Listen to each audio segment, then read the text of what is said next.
হসপিটালে প্রায় 13টা অনিয়মের সন্ধান পাইছি। আমাদের একটা লিস্ট আছে, ওইখানে এখানের যে হেড আছে হানান স্যার তার মনে করেন যে সিল সহ ওই ইসের কপিটাও আমাদের কাছে আছে, মেবি সাকিব ভাইয়ের কাছে আছে, সে নাই। তো আমরা 13টা লিস্ট পাইছি। এর মধ্যে অন্যতম হলো, মানে দাবি রাখছি, এর মধ্যে অন্যতম হলো টিকিটের একটা অনিয়ম আছে, ভোগান্তি আছে, ঔষধে ভোগান্তি আছে, মেইন সমস্যা খাবারের টাকা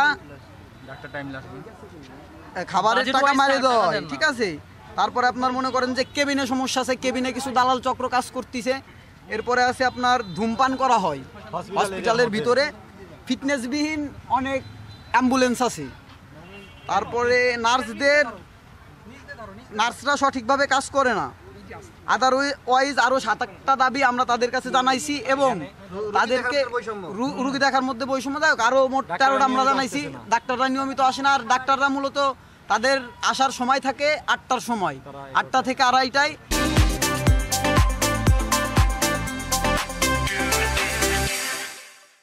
তারা 12টার সময় আসে, 11টায় আসে, মানে যার যেরকম মন চাচ্ছে তারা আসে, আবার 1টায় চলে যাচ্ছে। এটার মূল কারণ হচ্ছে ধরেন তারা প্রাইভেট হসপিটালে, মানে আমাদের এখানে ধরেন একটা রুগী দেখতাম আপনার লাগতেছে 6 টাকা হইলে আমি একটা রুগী দেখাইতে পারতেছি বা আপনি দেখাইতে পারতেছি। যখন আমি একটা প্রাইভেট হসপিটালে যাব তখন এই ডাক্তারদের দাম হয়ে যাবে পার রুগী প্রতি 700 টাকা। তারা এই কারণে মনে করেন যে আসে না। আমরা তাদেরকে প্রধান এই দাবিটা জানাইছি, রুগী থাক কি না থাক বা না থাক, সকাল 8টা হতে 2:30টা পর্যন্ত আপনাদেরকে এখানে থাকতে হবে।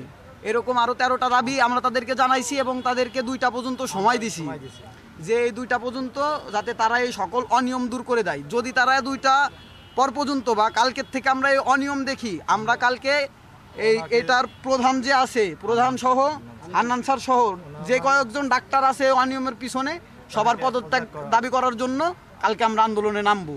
যদি আমাদের নিয়ম না মানে আর যদি অনিয়মগুলো সংশোধন না করে। এটাই আমাদের 13টা অনিয়মের কথা আমাদের কাছে পৌঁছেছে। আমরা এসে হাসপাতালে মনিটরিং করেছি, সমস্ত রুগীদের কাছে গিয়েছিলাম। তো রুগীদের প্রায় 13টারও বেশি আমাদেরকে অপশন দিয়েছে দুর্নীতির। এর ভিতরে 1 নম্বর যেটা দুর্নীতি হচ্ছে যে আমাদের টিকিটের ব্যাপারটা। টিকিট যেখানে আমাদের এখানে নির্দেশনা দিয়ে হচ্ছে 6 টাকা দাম, কিন্তু এখানে তারা 10 টাকা করে নিচ্ছে টিকিটের দাম। তো তারা বলছে আমরা আমাদের টিকিটের পিছনে আমরা লিখে দিই পরবর্তীতে। আসলে দেখেন, একটা মানুষ যখন তার একটা রোগী হাসপাতালে ভর্তি থাকে, তার মাইন্ড সেট আপ অন্যরকম থাকে, তার ওই 4 টাকা নেওয়ার চিন্তা থাকে না, অনেক সময় ভুলে যায়, পরের দিন গেলে তারা দিতে ইচ্ছুক হয় না। তো 1 নম্বর দুর্নীতি এটা। 2 নম্বর হলো আমাদের খাবারের বিষয়টা, যে একটা লবণ, এই দেখেন একটা লবণ, এই লবণটা ওনারা এই লবণটাকে 60 টাকা মূল্য ধার্য করেছে, কিন্তু এটার দাম আমরা দেখেছি 30 টাকা কেজি, মোটা লবণ। এরকম দুর্নীতি তারা করছে। এবং চাউলের ব্যাপারটা করলো, যে চাউল বললো আমরা মিনিকেট চাউল খাওয়াই, কিন্তু এই চাউলটা আজকে মোটা চাউল মানুষকে খাওয়ানো হচ্ছে। হ্যাঁ, এবং মাছ বলা হচ্ছে প্রতি কেজি 400 টাকা কেজি, এই মাছ 95 টাকা মাছ মানুষকে খাওয়ানো হবে। কিন্তু আমরা দেখছি যে আমাদের যে মাছগুলো দিচ্ছে, মাছ দুর্গন্ধের জন্য মানুষ খেতে পারে না। ঝোলগুলা এত নিম্ন আয়ের হয়, মানে এগুলো এত নিম্ন আয়ের হয় যেগুলো মানুষের পেটে যেতে পারে না, মানুষ ফেলে দিতে বাধ্য হয়। এখানে উল্লেখ আছে যে কলা 2টা কলা দিতে হবে, কিন্তু এরা কলা 1টা কলা মানুষকে দেয়, রুটি অর্ধেক রুটি দেয় কেটে, তাছাড়া মাঝে মধ্যে বাসি রুটিও দেয়। আমরা আজকে আমাদের এরকম 13টা দাবি তাকে পেশ করেছি, তত্ত্বাবধায়ক এম এ হান্নানকে। তো উনি আমাদের কাছে সময় নিয়েছেন 1.5 ঘন্টা।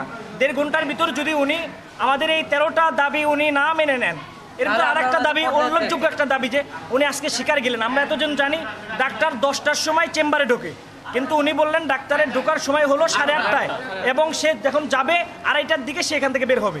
তো আমরা এটাও দাবি জানিয়েছি, আপনি এটা মিটিং ডাকেন, জরুরি কল ডেকে আপনি এটা সিদ্ধান্ত নেন। আপনি যদি আগামী 1.5 ঘন্টার মধ্যে আপনি এই সিদ্ধান্ত না নিতে পারেন, আমরা আগামীকাল মানববন্ধন করে আপনাকে পদত্যাগ করতে বাধ্য থাকব। আন্দোলনের পক্ষ থেকে ওরা আমার কাছে আসছিল, কিছু সমস্যা নিয়ে আসছে। এর ভিতরে আমাদের পরিষ্কার পরিচ্ছন্নতা সহ ভিতরে এবং বাইরে বেশ কতগুলো সমস্যা ছিল। ওর সমস্যাগুলো চিহ্নিত করছে। আমি ওদেরকে আশ্বস্ত করছি যে আমিও আসলে ওদের কথার সাথে একমত, যে এগুলো আসলে আমিও চাই। তবে হয়তো রাতারাতি সব কিছু সম্ভব না, আমি তো আপনার চেষ্টা করবো হয়তো কোনটা করতে আধা ঘন্টা লাগবে, কোনটা করতে আমি পদক্ষেপ অলরেডি শুরু করে দিয়েছি।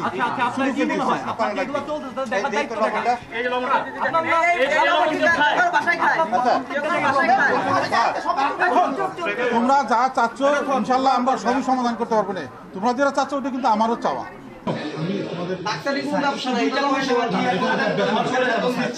তোমাদের বুঝতে হবে আমরা পাসপোর্ট অফিসে যাব, রেজিস্ট্রি অফিসে আগে আমার কথা শোনো আগে